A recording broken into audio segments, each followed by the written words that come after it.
Good morning to all.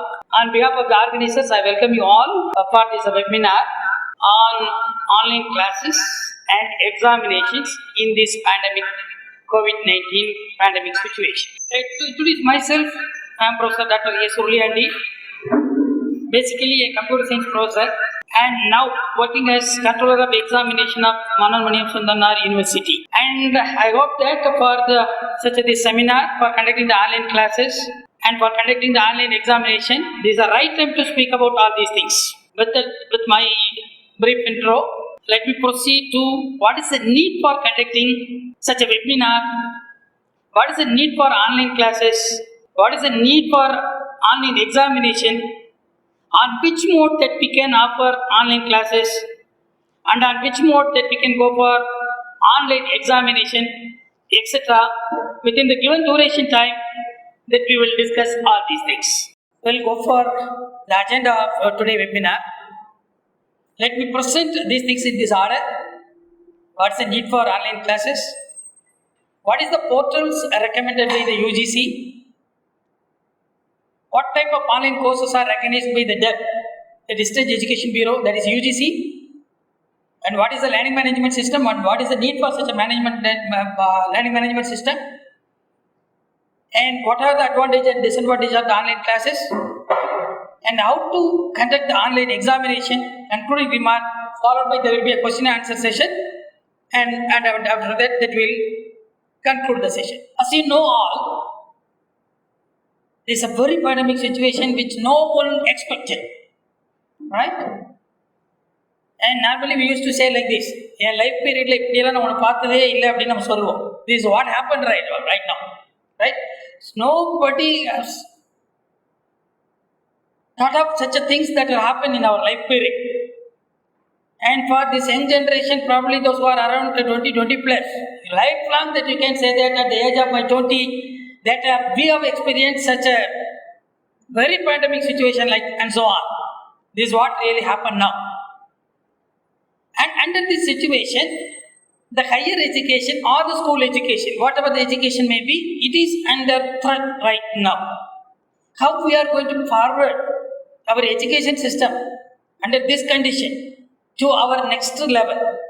Because we are supposed to complete our earlier semester, that is even semester, during the month of April, and if everything is right, that we should have completed our examination by the month of May, and now by this time our valuations will be on, and in the mid of June, normally around last year, in the mid of June 9, that we have published our results too. That was the earlier last year's story. But for this year, our classes were suspended in the middle. That is during May 23rd and March 23rd. And after that, we don't have any method of communicating with the students other than these online classes. So this is the only mechanism that we can be able to complete our syllabus if need. Or this will be the only mechanism that we can conduct the examination, since we don't have any other way of proceeding with our higher education systems. This is a need for our online classes right now. And you know that highest body in our India who is controlling the higher education is the UGC. And UGC in a recent letter, they have advised to go for online classes, either for the classes that are over for the event semester or for the classes that are yet to come in this for November session. In all the cases, the UGC strongly advises to go for conducting the classes online only. And for that one, they have their own MOOCs in combination with SWAYAM, which is actually a part of MHRD. On board of the MHRD SWAYAM portal, UGC has recommended more than 100 PG courses and more than 200 UG courses. So this is the situation. And probably by the next semester, if suppose we commence our academic year, probably in the next 2 or 3 months, there is no scope for that regular classes will start. because the pandemic is at highest level right now. It is expected that it may go rise up in the month of July or August. So at least for the next 2 months, there is no scope for conducting the classes in the regular mode. So UGC therefore strongly advised to go for online classes only. Under this situation, UGC also has given a recommendation, long list of recommendation through which how we can go for online classes. Probably you might have had all those things, right? And some of the few portals which is recommended by the UGC for having the online classes are Swayam, as I said earlier. Also, I have given the link. Probably the organizer will share the PPT for all those who are interested. For Swayam, that you can have a lot of courses which are all free of cost. You can make use of the Swayam portal to choose your course. Or otherwise, UG and PG MOOCs, that is by UGC itself. And of course, that UGC is not having a course on its own, but it depends on the other methods that just like the same. So you can join the UG or PG MOOC courses or APG Pathshala, that is exclusively meant for PG classes, right? And then there is a separate course content in the for UG subject, that is e-content coursework, Swayam Prabha, because in all other mechanisms that you have, you may have the video classes or you may have the audio classes or you may have the e-content classes, but in Swayam Prabha, all are video, it's a 32 DTH channels are there. Those who are interested in making their study with the help of the video, they can opt for Swayam Prabha. And apart from that, we also have CEC, Consortium of Education Communication. So that is actually a part of UGC itself, and they have hosted their own the YouTube channel. You can also make use of that. And for engineering students especially, and for humanity students, they can go ahead with National Digital Library, which is actually by Kharagpur, IIT Kharagpur. Very good, excellent materials are there in the National Digital Library. Okay, whoever is interested in engineering type of education, they can opt for that. And we have Sudganga, that is exclusively meant for researchers, plenty of researchers. More than 2 crore and 60 lakhs theses are available in the Sudganga. Especially this Sudganga will help MPhil scholars and PhD scholars. Whoever wants, you please get it. Even for myself, if you go on in the Sudganga, you just make a login, you get enter into it, you just in the search, you just type Surli Andy, that you will get my thesis itself. Along with that, my thesis, you can also find the thesis of my scholar. Nearly 7 to 8 scholar theses have been already uploaded. These have been done by our university library, and this is readily available in Sudganga. And also we have for journal a separate thing, that is eSud Sindhu.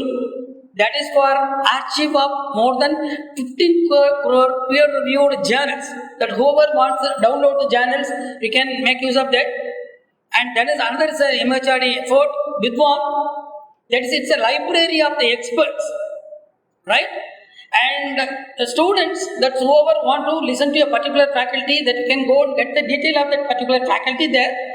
And whoever the faculty members who are expert in some particular subject, you can register yourself, that you will be recorded as a Vidwan of that subject, and that can be used as a database for other faculty members or other students. And especially for computer science students, we have a spoken tutorial. The name is spoken tutorial, but of course the content is, it's a video lectures. It's a video lectures purely developed by IIT Bombay. It is developed on behalf of MHRD Government of India. So you can make use of any of these resources to go ahead with online courses. You may be asking at this juncture, after noting that there are so many, plenty of e-resources are there.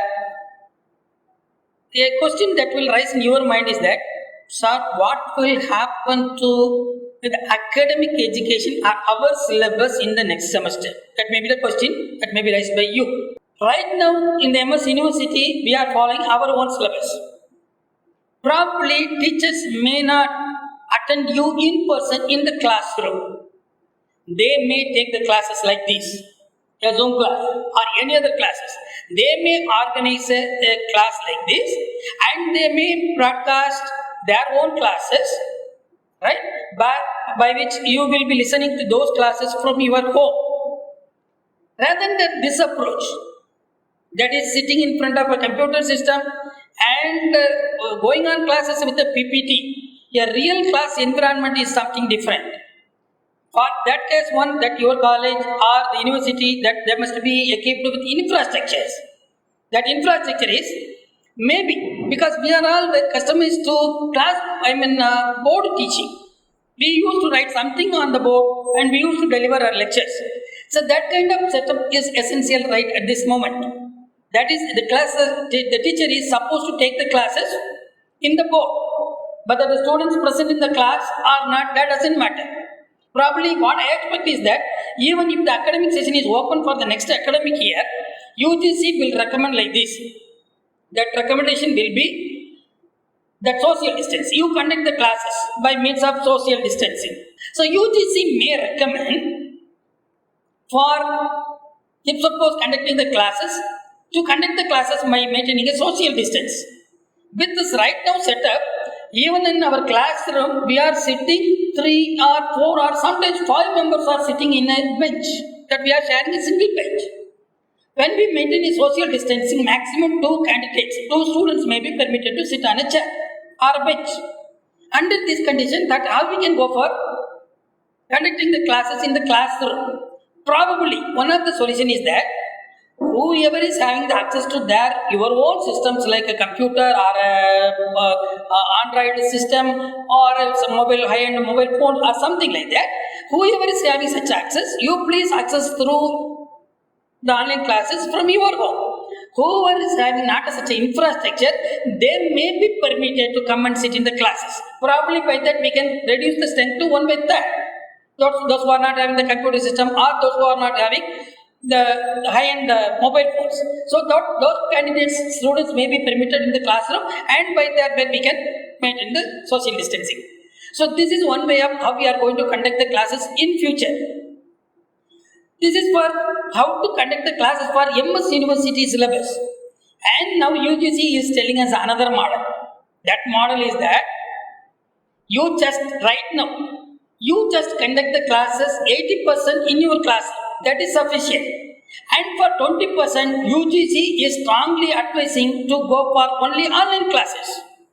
So therefore, probably we may come up with a new model so that partially there will be a MS University syllabus coverage and partially the remaining classes may be online classes, where these online classes you have to learn through all this methodology or all these the portals what I mentioned.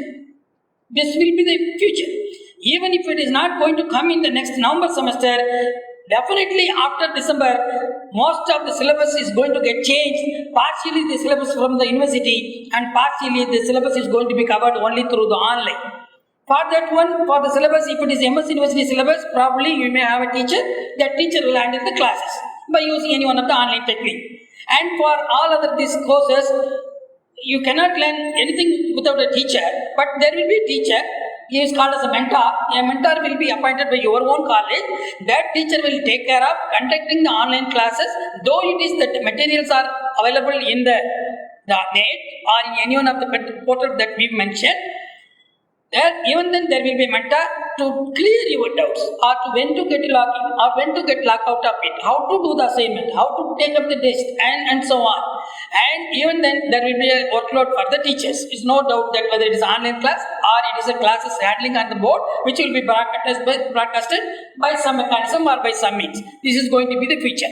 One of the interesting fact is that Distance Education Bureau, that is which is actually the part of UGC, now they permitted to go for online degree itself. If the university needs, they need not to admit the students in person. They can go for online application or admission. Even the university is permitted to award the degree too. So that means it's going to be a highly virtual. For that one, right now the UGC has given some guidelines. And as per the guidelines, whatever the course that is offered by the university, that course only be given in the online mode. That is one of the condition. And another condition is that practical laboratory oriented courses cannot be given in online. Only theoretical class, maybe BCom or maybe economics or maybe some other courses which need only a board, something like that. Then they can go for online. But conducting the practical, for example, physics or chemistry, to some extent that we can go in the online. Purely that we can make it as an online course. So that what there is a restriction on that. And similarly, the examination and everything should be on par with the regular. And very important is that, and very important, online classes should have 4 components. That 4 components are that online class should have the quadrant 1, that is a video lectures, that is must, and quadrant 2, that online classes should have the e-content, that is e-content by means of either it may be PPT or a PDF. And a next component, that is a self-assessment should be there. When you conduct the classes, mere just delivering the lecture and leaving away will not help you. Probably you must have some mechanism to conduct the self-assessment. And finally, you should also have the discussion forum on that one. Quadrant 1, Quadrant 2, Quadrant 3 and Quadrant 4. So, any college, if it is conducting online courses, it will be considered as online courses only if they are conducting the online courses through all these quadrants. Quadrant 1, Quadrant 2, Quadrant 3 and Quadrant 4. Simply sitting before the system and just presenting the PPT will not be considered as online classes. This is especially a note for faculty members. He'll make a note. And other mechanism like how to authenticate the students and everything that will be done. This is the right now the guidelines given by the UGC. Probably when we conduct the online courses in future, this will be the regulation that we are going to adapt. And another thing is that the best way of conducting the online courses is by LMS, Learning Management System. It is a complete setup. It's a complete setup. That is, it gives the whole feeling like it is attending the class in person.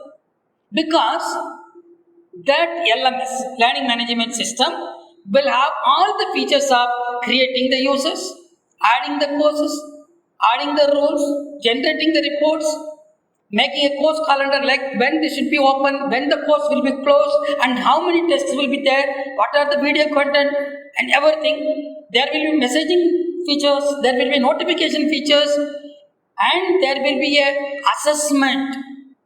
In the LMS itself, there will be assessment. And finally, if there is a certificate to be awarded, the certificate will also be given to the candidate if need. So, conducting the online classes will be beneficial and it will be perfect only if you conduct the online classes in the learning management system. Right? Right now, the engineering colleges have shifted from the board classroom board teaching to LMS based teaching, right? Therefore, I advise whether your college, this is the GVN college or any other participant that you are attending this webinar, that you have to make your college to go for a LMS. The LMS, of course, we have two types of LMS. One is some open source, which are freeware, and other type of LMS is also there. That LMS is cost based. For example, the best LMS right now it's being used in throughout almost in the industry is a Moodle. Right? The Moodle will support handling the classes online, or the classes can be pre-recorded, that it can be stored in the Moodle so that it can be viewed by the students at any time. And it will allow you not only the video classes, it will allow you the PDF classes, PPT classes and everything. If need, you can also have the video recording features and also you have the video editing features and so on. By the end of the class that you can conduct the test, online examination itself, and you can also evaluate, you can award the mark and you can also use this certificate, everything. So Moodle is a freeware. There is no paisa that will be spent on the Moodle. But of course, teachers are going to be trained in Moodle, no doubt. A workshop is essential to how to go for with Moodle. Expert, you can call some experts maybe in your college. You call them experts. to just organize a workshop for the teachers, how to go ahead with, how to move with the Moodle. If you don't have the expert on the Moodle, nearby colleges may have the experts who is very familiar, having a very familiar with the Moodle operations. You just conduct a workshop, at least minimum 3 to 1 week. Minimum 3 weeks, maximum 1 week may be needed. That is what to go for. A training, a Moodle training. So Moodle training is essential for the organizers and the teachers, but for students, they need a one-day workshop, no doubt that. They need a one-day workshop, how to get login, how to submit the assignment, and so on. There is also a need for a workshop. That workshop itself can be organized in the online too. So therefore, in my experience, I advise you all to, rather than having a classes handling in this Zoom meeting or Google meeting, it's always better to go to a platform, a learning management system that will help in the long run. That's what my personal advice is at this moment. And conducting the advantages of online classes, and of course, which are much more convenient in the sense that you can attend the class anywhere. That's a convenient, and you can organize the class at any time. And everything. It is more flexible, and it is education at your home, and it's a lifelong learning. If it is a college, you may be permitted to attend the college just only for 3 years, and after that you have to go home. If it is online classes, even though I am having my master degree and a PhD in computer science, if I am interested, that now I am as a student, I could enroll for any number of courses and I can get my degree, another degree, or I may get in many number of certificates as per my choice. So it's going to be a lifelong learning. So it's going to be a taste. Whoever is interested in learning throughout lifetime, this is a very good opportunity, and also it's a financial benefit. Probably the money that we spent on the online is going to be reduced. Probably for webinar, you people are attending this webinar at free of cost. Suppose if this is conducted as a seminar, you will be charged at least the minimum, whether it be 100 rupees or 1000 rupees or 500 rupees. For online seminars, that you have to spend some money. For regular class-oriented or college-oriented seminars, we have to spend some money, or to attend the class also, that we have to pay some fees, etc. And most of the online things are mostly free of cost, so it is a financial benefit. And this is self-discipline. That's more important. I feel it is a advantage, and at the same time, I also feel it's a disadvantage too. It is a self-discipline is more important. What is that self-discipline? For example, this online class is going on right now. We are expected you to keep silent. If you go on talking, nobody can listen what the other people are there. So therefore, we have a host now, and the operation of the host is that she is controlling everything. That who should be attended, who should be admitted, who should be allowed to share the video, who should be allowed to share its voices, who should be allowed to share the content of the system, and everything. That admin is needed.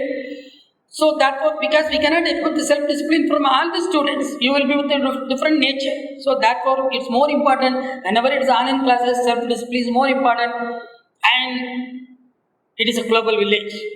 You can attend the online classes of GN College, or you can attend the online classes of MS University, or throughout the world wide, whoever you feels better, that you just go ahead with the online classes. That's why I keep calling it as a thing.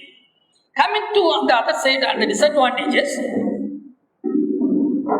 I have 10 points. Where I have in the previous slide, I think I had only 10 points on the advantage side. And the disadvantage, I have 10 points to share with you on online classes. Online classes requires more time than on-campus classes. It is true.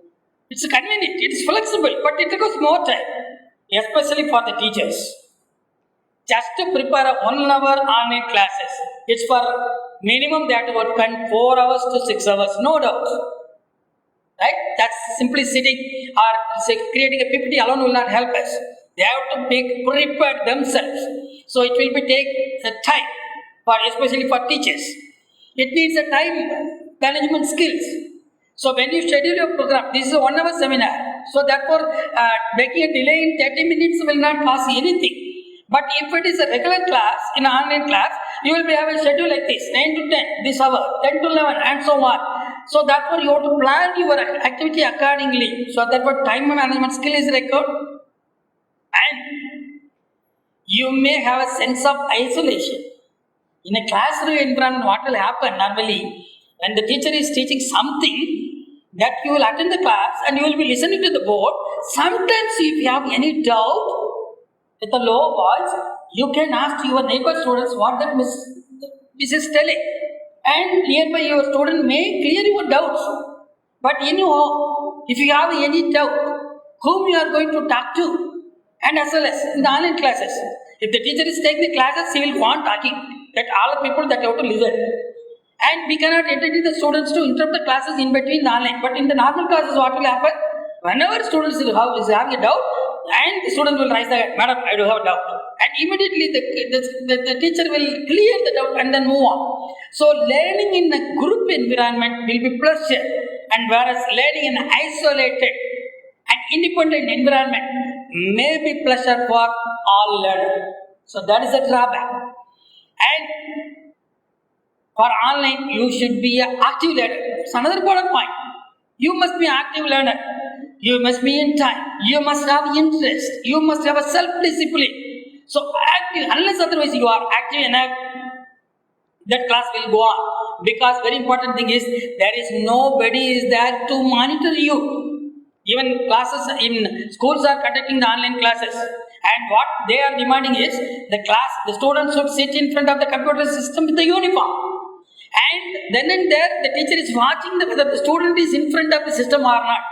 But is it possible when the teacher is handling the classes on the board, when this board class is broadcasted to the student, is it possible for a class teacher to listen to the monitor and view all the students, whether all the time whether the student is sitting in front of the system or not?